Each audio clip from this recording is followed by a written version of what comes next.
Hello friends and welcome back in my YouTube channel biology with Neha ma'am. तो friends Rhiannon कुलेसी हमारी पहली family खत्म हो गई। आज इस वीडियो में हम सेकंड फैमिली सोलेनेसी देखेंगे। तो सोलेनेसी को सोलेनेसी को हम क्या कहते हैं, पोटैटो फैमिली भी कहते हैं, क्योंकि इसी में क्या आता है कि इंपॉर्टेंट आता है पोटैटो। इसके अलावा बैगन, टमाटर, मिर्च सब किस में आते हैं, सबको ही किस में रखा गया है, सोलेनेसी में। तो आइए देखते हैं कि सोलेनेसी पौधों का वेजिटेटिव कैरेक्टर, रिप्रोडक्टिव कैरेक्टर और फिर उसके बाद इनका फ्लोरल फार्मूला और फ्लोरल डायग्राम। तो अगर इस फैमिली को पढ़ने से पहले अगर आप इस चैनल पे नए हैं तो देखिए, फैमिली को पढ़ने के लिए क्या जरूरत होती है, कुछ टर्म्स की जरूरत होती है, कुछ सिंबल्स की जरूरत पड़ती है। इसके अलावा रूट, स्टेम, लीफ, फ्लावर इन सभी के बारे में डिटेल से पढ़ना होता है, तब जाकर के आपको फैमिली समझ में आती है। तो इसीलिए अगर अभी तक आपने रूट के बारे में, स्टेम के बारे में, लीफ के बारे में, फ्लावर के बारे में उनकी मॉर्फोलॉजी नहीं देखी है, या फैमिली में बेसिकली मॉर्फोलॉजी ही देखा जाता है हर एक चीज की, तो अगर आपने मॉर्फोलॉजी नहीं देखी है तो मेरा मॉर्फोलॉजी में वीडियो पहले ही अपलोड हो चुका है, रूट के बारे में, स्टेम के बारे में, लीफ के बारे में, फ्लावर के बारे में, फ्रूट के बारे में। तो उस वीडियो को आप अच्छे से देख लीजिए, तब फैमिली आपको अच्छे से समझ में आएगी। तो रैनन कुलेसी खत्म हो चुका है और यहाँ पर हम क्या शुरू करते हैं, सोलेनेसी। तो जैसे रैनन कुलेसी किया था स्टेप वाइज, उसी स्टेप वाइज हम इसको भी खत्म करेंगे, सोलेनेसी को। तो पहले इसका हैबिट और हैबिटेट अगर देखें तो इसमें मोस्टली कैसे होते हैं, हर्ब होते हैं। ये जैसे कि आप मकवे देखते हैं, बैगन देखते हैं, मिर्च है, ये सभी आपने देखा ही है, ये हर्ब होते हैं, यानी छोटे होते हैं और ग्रीन कलर के होते हैं, तो उसको हम क्या कहते हैं, हर्ब कहते हैं। एनुअल होते हैं, एक साल में या 3 महीने में, 5 महीने में तैयार हो जाते हैं। तो जो 3 महीने में, 5 महीने में तैयार हो रहा है उसको भी क्या कहते हैं, एक वर्षीय पौधा ही कहते हैं, यानी 1 साल के अंदर ही क्या कहते हैं, इनका जीवन चक्र कंप्लीट हो जाता है। फिर उसके बाद होता है रूट। रूट में टैप रूट होता है। स्टेम देखेंगे तो स्टेम कैसा होता है, हर्बेशियस होता है, हरा होता है, सीधा होता है, ब्रांच होता है, हेयरी होता है। स्टेम पे हेयर लाइक स्ट्रक्चर होते हैं, वाइट वाइट। कुछ स्टेम्स क्या होते हैं, अंडरग्राउंड भी होते हैं, जैसा कि आलू में हम देखते हैं, सोलेनम ट्यूबरोसम में। लीफ 2 प्रकार की होती है, काउलाइन और रैमेल। काउलाइन क्या होती है कि जब लीफ कहाँ से निकले, स्टेम से निकले, वो चाहे पेडिसिलेट हो चाहे सेसाइल हो, तो जब लीफ स्टेम से निकलती है तो उसको कहा जाता है काउलाइन लीफ। स्टेम हम जानते हैं किस में डिवाइड होता है, ब्रांचेस में डिवाइड होता है, तो वह लीफ जो ब्रांच पर लगी होती है उसको क्या कहते हैं, रैमल लीफ। तो यहाँ पर लीफ क्या होती है, दोनों होती है, काउलाइन भी होती है, रेमल भी होती है, यानी लीफ जो होती है वो मेन स्टेम पे भी लगी होती है और स्टेम से जो ब्रांचेस निकलते हैं उस पे भी लगी होती है। लीफ के लगने का तरीका क्या होता है, अल्टरनेट भी हो सकता है और मोजिक भी हो सकता है। ये समझिए क्या होता है। लीफ मार्जिन कैसी होती है, एंटायर होती है, यानी लीफ क्या होती है, कटी फटी नहीं होती। तो लीफ की मार्जिन 2 ही प्रकार की हो सकती है, या तो एंटायर हो सकती है या तो सिरेट हो सकती है। इस तरीके से लीफ की मार्जिन क्या हो, कटी फटी हो, तब इसको हम क्या कहते हैं, सिरेट। और जब कटी फटी ना हो तो उसको क्या कहते हैं, एंटायर। तो यहाँ पर लीफ की मार्जिन कैसी होती है, एंटायर होती है। वेनेशन कैसा होता है, रेटिकुलेट होता है। इनफ्लोरेसेंस देखें तो इनफ्लोरेसेंस जो होता है वो हेलिक्वाइड और मोनोकेजियल साइमोज होता है, यानी रेसिमोज और साइमोज 2 प्रकार का इनफ्लोरेसेंस होता है। तो यहाँ पर कौन सा होता है, साइमोज होता है। साइमोज भी 3 प्रकार का होता है, मोनोकेजियल, डाइकेजियल और पॉलीकेजियल। तो यहाँ पर कौन सा होता है, मोनोकेजियल होता है। और मोनोकेजियल भी 2 प्रकार का हमने बताया था, स्कॉर्पियोइड और हेलिक्वाइड। तो यहाँ पर कौन सा होता है, हेलिक्वाइड होता है। यानी जो यहाँ पर फ्लावर लगते हैं वो फ्लावर कहाँ लगते हैं, केवल एक ही साइड लगते हैं, यानी जब दोनों साइड फ्लावर लगते हैं तो उसे हम क्या कहते हैं, स्कॉर्पियोइड।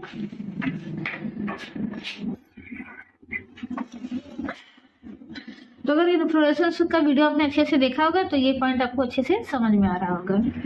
फ्लावर के बारे में देखिए तो फ्लावर में बेट हो भी सकता है और नहीं भी हो सकता है। फ्लावर लेकिन कंप्लीट होता है, यानी चारों पार्ट उसमें पाए जाएंगे। हाइपोगाइनस फ्लावर होगा, एक्टिनोमार्फिक होगा, पेंटामेरस होगा, कैलिक्स भी 5 होंगे, कोरोला भी 5 होगा और साथ ही साथ एंड्रोसियम भी 5 होगा। कैलिक्स गैमोसेप्लस होंगे, यानी जितने भी सेबल्स होंगे पांचों आपस में क्या होंगे, जुड़े होंगे। एस्टिवेशन कैसा होगा, वाल्वेट होगा, यानी उनके किनारे बस एक दूसरे के ऊपर ओवरलैप नहीं करेंगे, बस एक दूसरे को छूते भर रहेंगे।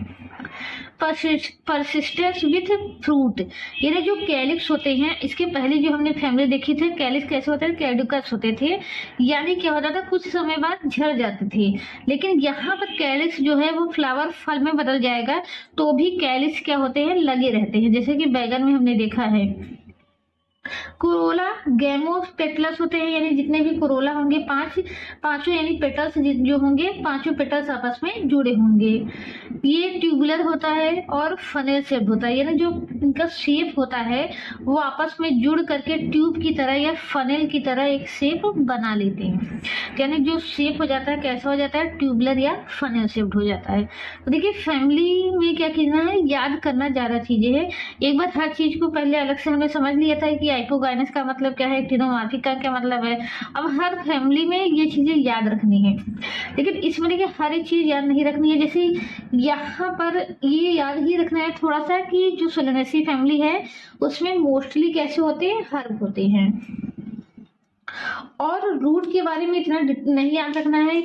अभी हम जो पढ़ रहे हैं वो पढ़ रहे हैं हम डाइकोटिलीडन, यानी ऐसी फैमिली पढ़ रहे हैं जिसमें डाइकोटिलीडन आते हैं।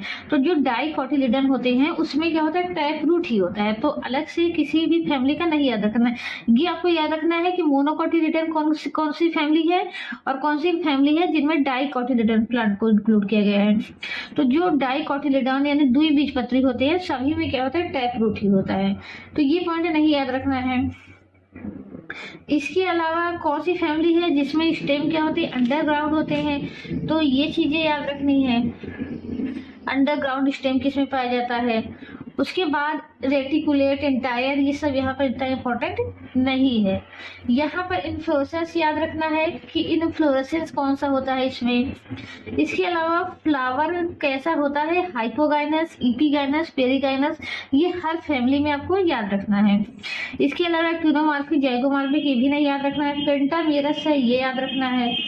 इसके अलावा गैमोसेफलस है, गैमोपेटलस है, आपको ये याद रखना है। और सबसे इम्पोर्टेंट फीचर अब तक का यही है कि इसमें क्या होते हैं, परसिस्टेंस कैलिक्स होता है, परसिस्टेंस कैलिक्स विथ फ्रूट। तो इस फैमिली में इतनी चीजें अभी तक जो हमने पढ़ा है उसमें याद रखना है कि मोस्टली ये क्या होते हैं, हर्ब होते हैं। अगर हर्ब होंगे तो स्टेम कैसा होगा, हर्बेसियस ही होगा। लेकिन कुछ ऐसे होते हैं जो अंडरग्राउंड होते हैं। और फिर उसके बाद ये याद रखना है कि इसमें इन्फ्लोरेसेंस कैसा पाया जाता है। फ्लावर कंप्लीट होता है, ये भी याद रखना है कि यानी फ्लावर कंप्लीट होता है, इसका मतलब ये भी हम निकाल सकते हैं कि फ्लावर कैसा होता है, इसमें बाइसेक्सुअल होती है। इसके अलावा हाइपोगाइनस होता है, पेंटामेरस होता है, गैमोसेप्लस और गैमोपेटलस कंडीशन पाई जाती है। और सबसे इम्पोर्टेंट कैरेक्टर है कि परसिस्टेंस कैलिक्स होता है, यानी कैलिक्स हमेशा लगा रहता है। तो सोलेनेसी फैमिली का सबसे इम्पोर्टेंट कैरेक्टर यही है कि यहाँ पर कैलिक्स जो होता है वो हमेशा के लिए प्रेजेंट होता है। तो अब आइए एंड्रोसियम के बारे में, गायनोसियम के बारे में जानते हैं। फिर उसके बाद फ्लोरल फार्मूला, फ्लोरल डायग्राम और इकोनॉमिक इम्पोर्टेंट।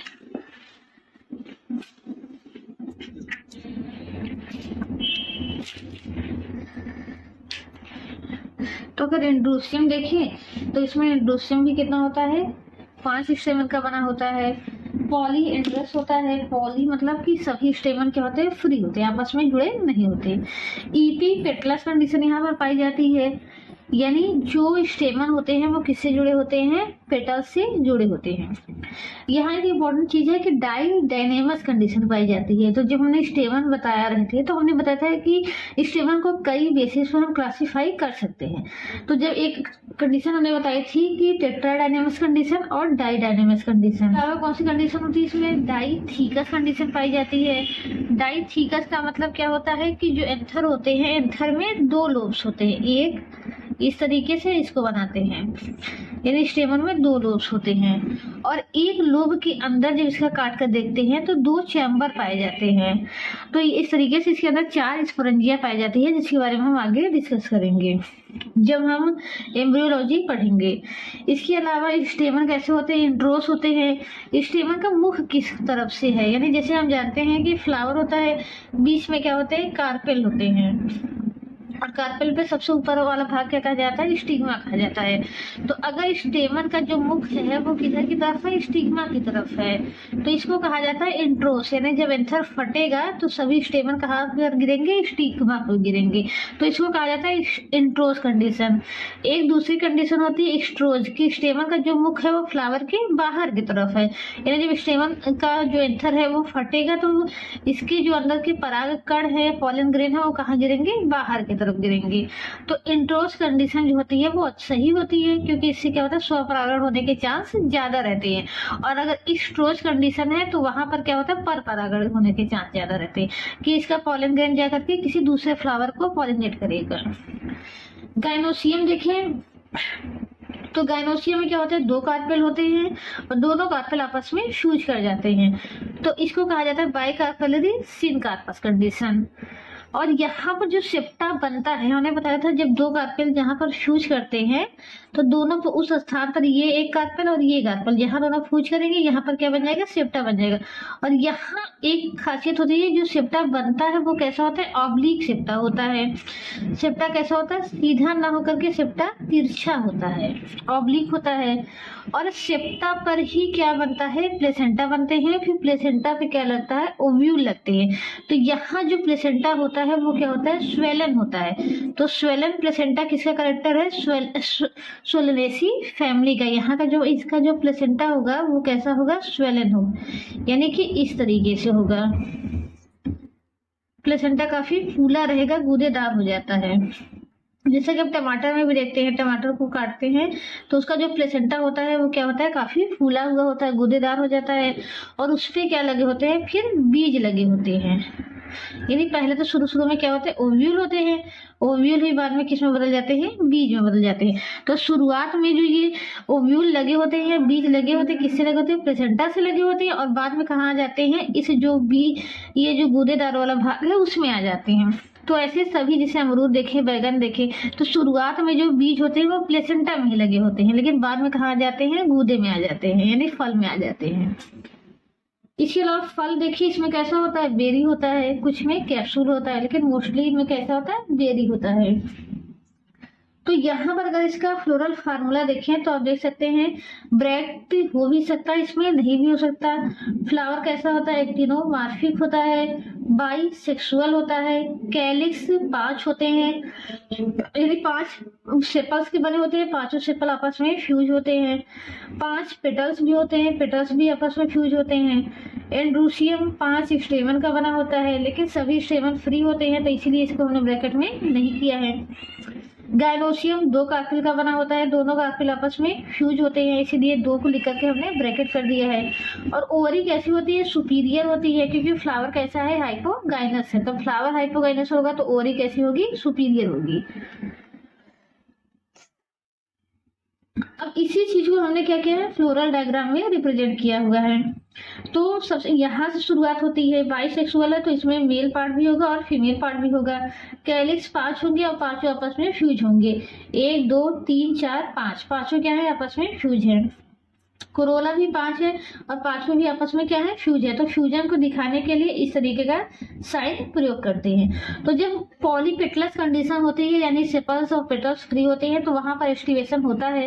लेकिन जब गैमोसिपलस कंडीशन आ जाती है तो वहां पर कोई एक्टिवेशन नहीं होता। तो वहां पर इस तरीके सीधे से बनाएंगे और बाकी सबको क्या करेंगे, जोड़ देंगे।